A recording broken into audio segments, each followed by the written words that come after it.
নমস্কাৰ, এই মুহূৰ্তত দিবলৈ লৈছোঁ আজিৰ ৰাতিপুৱাৰ বহুকেইটা গুৰুত্বপূৰ্ণ খবৰ। আজি হৈছে 11 জুন। আজি ৰাতিপুৱাৰ প্ৰথমটো খবৰ হৈছে এটা বিগ ব্ৰেকিং নিউজ।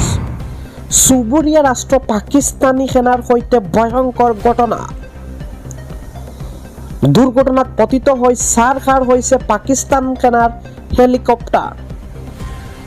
হেলিকপ্টাৰত থকা সকলো সেনাৰ মৃত্যুৰ খবৰ পোৱা গৈছে। 21 জন পাকিস্তান সেনাৰ মৃত্যু হেলিকপ্টাৰ দুৰ্ঘটনাত। এই মুহূৰ্তত জনাই আছো পাকিস্তানৰ মুজফৰাবাদত অৱতৰণৰ সময়তে দুৰ্ঘটনাত পতিত হৈছে হেলিকপ্টাৰখন। আৰু দুৰ্ঘটনাগ্ৰস্ত হেলিকপ্টাৰখন আছিল পাকিস্তান সেনাৰ MI-17 হেলিকপ্টাৰ। উৰণৰ সময়ত হেলিকপ্টাৰখন যান্ত্ৰিক বিজুতিৰ বাবে এই ঘটনা সংঘটিত হৈছে। আজি ৰাতিপুৱাৰ পৰৱৰ্তী খবৰটো হৈছে ৰাজ্যত ফল-মূলৰ নামত চলিছে নেকি ভয়ংকৰ ষড়যন্ত্ৰ। ৰাজ্যৰ গুদামে গুদামে কাৰ্বাইড দি পকোৱা হৈছে বিভিন্ন ধৰণৰ ফল-মূল। কাৰ্বাইডযুক্ত আম, কল, অমিতা, লেচুৰে ভৰি পৰিছে বজাৰ। নেপাল, জাপানে নিষিদ্ধ কৰিছে ইতিমধ্যে ভাৰতীয় ফল-মূল।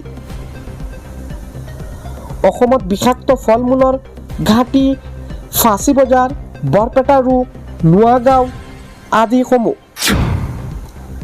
আজি ৰাতিপুৱাৰ পৰৱৰ্তী খবৰটো হৈছে এটা ব্ৰেকিং নিউজ। এই মুহূৰ্তত জনাই আছো সম্পূৰ্ণৰূপে নাইকিয়া হ'ব TMC। আমি পুনৰবাৰ জনাই আছো সম্পূৰ্ণৰূপে নাইকিয়া হ'ব তৃণমূল কংগ্ৰেছ। ইতিহাস হ'বলৈ গৈ আছে পশ্চিমবংগৰ মমতাৰ তৃণমূল কংগ্ৰেছ। কংগ্ৰেছত বিলীন হ'ব মমতাৰ তৃণমূল কংগ্ৰেছ। মমতা বেনাৰ্জীলৈ প্ৰস্তাৱ ছোনিয়া গান্ধীৰ। কংগ্ৰেছৰ সৈতে TMCৰ একত্ৰিতকৰণৰ প্ৰস্তাৱ। প্ৰস্তাৱত সন্মুখিত হ'লে মমতাক দিয়া হ'ব কংগ্ৰেছৰ ৰাষ্ট্ৰীয় উপাধ্যক্ষৰ পদ। বৰ্তমান সময়ত ইখনৰ পিছত সিখন বৈঠকত মিলিত হৈছে কংগ্ৰেছ আৰু তৃণমূল কংগ্ৰেছ। ৰাজধানী দিল্লীত ছোনিয়া গান্ধী, ৰাহুলক সাক্ষাৎ কৰিছে মমতা আৰু অভিষেকে। ইতিমধ্যে আনুষ্ঠানিকভাৱে কংগ্ৰেছত যোগদান কৰিছে TMCৰ সাংসদ চাইনী ঘোষে। মহিলা কংগ্ৰেছৰ শীৰ্ষ দায়িত্বত থাকিব চাইনী ঘোষ। ইতিহাস হ'বলৈ গৈ আছে মমতাৰ তৃণমূল কংগ্ৰেছ। আমি পুনৰবাৰ জনাই আছো কংগ্ৰেছত বিলীন হ'ব মমতাৰ তৃণমূল কংগ্ৰেছ। আজি ৰাতিপুৱাৰ পৰৱৰ্তী খবৰটো জনোৱাৰ আগতে বৰ্তমান সময়ত চলি আছে গ্ৰীষ্মকাল আৰু আপুনি যদি এমাজন, ফ্লিপকাৰ্ট, মিছ'ৰ পৰা গেট ওৱান ফ্ৰী পানীৰ বটল হওক বা যিকোনো সা-সামগ্ৰী ল'ব বিচাৰে তেতিয়াহ'লে এতিয়াই স্ক্ৰীনত দিয়া লিংকত আপোনালোকে ক্লিক কৰি এতিয়াই ল'ব পাৰিব। পৰৱৰ্তী খবৰটো হৈছে গুৱাহাটী উচ্চ ন্যায়ালয়ৰ গ্ৰীণ ছিগনেল পোৱাৰ পিছতে সাজু হৈছে বন বিভাগ। গোলাঘাট জিলাত বৃহৎ উচ্ছেদ অভিযান চলাবলৈ সাজু হৈছে বন বিভাগ। দক্ষিণ নাম্বৰ আৰু দয়াং সংৰক্ষিত বনাঞ্চলত চলিব বৃহৎ উচ্ছেদ অভিযান। দয়াং বনাঞ্চলত প্ৰায় 35 হেক্টৰ ভূমিত চলিব উচ্ছেদ অভিযান। এই মুহূৰ্তত জনাই আছো দক্ষিণ নাম্বৰৰ 15 বিঘা ভূমিত চলিব বৃহৎ উচ্ছেদ অভিযান। ইফালে সম্পূৰ্ণভাৱে সাজু হৈছে গোলাঘাট বন বিভাগ। আগবাঢ়িছো ৰাতিপুৱাৰ পৰৱৰ্তী খবৰটোলৈ। এই মুহূৰ্তত জনাই আছো দেশৰ প্ৰধানমন্ত্ৰী নৰেন্দ্ৰ মোদীলৈ ডোনাল্ড ট্ৰাম্পৰ অভিনন্দন। ভাৰতৰ সংসদীয় ইতিহাসত নতুন অভিলেখ প্ৰধানমন্ত্ৰী নৰেন্দ্ৰ মোদীৰ। একেৰাহে দেশৰ নেতৃত্বত 10 জুন পৰ্যন্ত 4399 দিন অতিক্ৰম কৰিছে। দেশৰ সৰ্বাধিক কাল প্ৰধানমন্ত্ৰীৰ পদত অধিষ্ঠ হৈ গঢ়িলে নতুন অভিলেখ। প্ৰধানমন্ত্ৰী নৰেন্দ্ৰ মোদীলৈ টুইট কৰি অভিনন্দন জনালে ৰাষ্ট্ৰপতি ডোনাল্ড ট্ৰাম্পে। আজি ৰাতিপুৱাৰ পৰৱৰ্তী খবৰটো হৈছে হজৰত মুহাম্মদৰ বিৰুদ্ধে অপমানসূচক মন্তব্য কৰা সকল হৈছে নৰপিশাচ। কোনো ধৰ্মৰ ধৰ্মগুৰুক অপমান কৰাৰ অধিকাৰ কাৰো নাই। পয়গম্বৰ মুহাম্মদক অপমান কৰা সকল প্ৰকৃত হিন্দু নহয়। মুছলমানে যদি হিন্দু ধৰ্মক অপমান কৰে তেওঁলোকৰ বিৰুদ্ধে লোৱা হ'ব ব্যৱস্থা অথবা একশ্যন।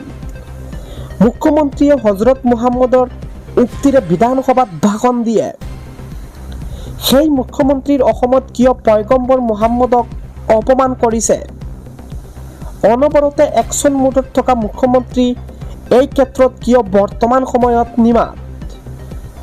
সংঘাত লগাব খোজাসকলক কিয় গ্ৰেপ্তাৰ কৰা নাই অসম আৰক্ষীয়ে? এইবাৰ গৰজি উঠিছে AIUDFৰ মুখপাত্ৰ ৰেজাউল কৰিম চৰকাৰ। আজি ৰাতিপুৱাৰ পৰৱৰ্তী খবৰটো হৈছে নতুন দিল্লীত ৰাহুল গান্ধী আৰু ছোনিয়া গান্ধীক সাক্ষাৎ কৰিছে তামিলনাডুৰ মুখ্যমন্ত্ৰী বিজয় তালাপতিৰ। ৰাতিপুৱাৰ পৰৱৰ্তী খবৰটো হৈছে জালমুড়ি ব্ৰেক। NDAৰ বৈঠকৰ মাজতে প্ৰধানমন্ত্ৰী নৰেন্দ্ৰ মোদীৰ মন্ত্ৰীসভাত ল'লে জালমুড়িৰ সোৱাদ। আমি এই মুহূৰ্তত দেখুৱাই ল'বলৈ লৈছোঁ। এনেদৰে NDAৰ বৈঠকৰ মাজতে দেখিবলৈ পোৱা গৈছে জালমুড়িৰ সোৱাদ। আমি পোনপটীয়াকৈ মিডিল অসমৰ দৰ্শকসকলক দেখুৱাই ল'বলৈ লৈছোঁ। এয়া হৈছে জালমুড়ি ব্ৰেক। এনেদৰে প্ৰধানমন্ত্ৰী নৰেন্দ্ৰ মোদীৰ মন্ত্ৰীসভাত দেখিবলৈ পোৱা গৈছে সোৱাদ লোৱা। আজি ৰাতিপুৱাৰ পৰৱৰ্তী খবৰটো হৈছে ভাৰত বাংলাদেশ সীমান্তত উত্তপ্ত পৰিস্থিতি। পুছবেক কৰা বাংলাদেশী ঘূৰাই নলয় বাংলাদেশে। সীমান্তত আবদ্ধ ভাৰতলৈ অহা বাংলাদেশী নাগৰিক অবৈধভাৱে সীমান্তত অতিক্ৰম কৰি প্ৰৱেশ কৰিছিল ভাৰতত। BSFে আটক কৰি উভতুৱাই পঠিয়াইছে বাংলাদেশলৈ। কিন্তু বাংলাদেশী সীমান্তৰক্ষী বাহিনীয়ে প্ৰৱেশ কৰিব নিদিয়ে বাংলাদেশত। লোকজনে নিজেই স্বীকাৰ কৰিছে বাংলাদেশী বুলি। লোকজনক উভতুৱাই পঠিয়াবলৈ গৈ সীমান্তত সৃষ্টি হৈছে উত্তেজনা। দিবলৈ লৈছোঁ আজি ৰাতিপুৱাৰ পৰৱৰ্তী খবৰটো য'ৰ শিক্ষাৰ্থীলৈ পৰিবহণ সুৰক্ষা বাহন সুবিধা। 10 জুনৰ পৰা আৰম্ভ হৈছে চৰকাৰী সেৱা। ৰাজ্যৰ প্ৰতিগৰাকী শিক্ষাৰ্থীৰ বাবে ৰাজ্য চৰকাৰে গ্ৰহণ কৰিছে অভিনয় পদক্ষেপ। শিক্ষাৰ ক্ষেত্ৰত কোনো শিক্ষাৰ্থীয়ে নাপায় যাতায়াতৰ অসুবিধাৰ বাধা। চাহ বাগিচা অঞ্চলৰ প্ৰতিগৰাকী শিক্ষাৰ্থীৰ বাবে এই নতুন সুবিধা। ৯,৭১৪ গৰাকী শিক্ষাৰ্থী উপকৃত হ'ব। 198খন বিদ্যালয়ক লোৱা হ'ব সামৰি। 11খন জিলাত ৰূপায়ণ কৰা হ'ব। প্ৰতিগৰাকী শিক্ষাৰ্থীৰ বাবে 5,400 টকাৰ সহায়। বিদ্যালয়ত উপস্থিতি নিৰাপদ আৰু নিয়মীয়া কৰাৰ উদ্দেশ্যৰে চৰকাৰৰ বিনামূলীয়া পৰিবহণ সুৰক্ষা বাহন সুবিধা।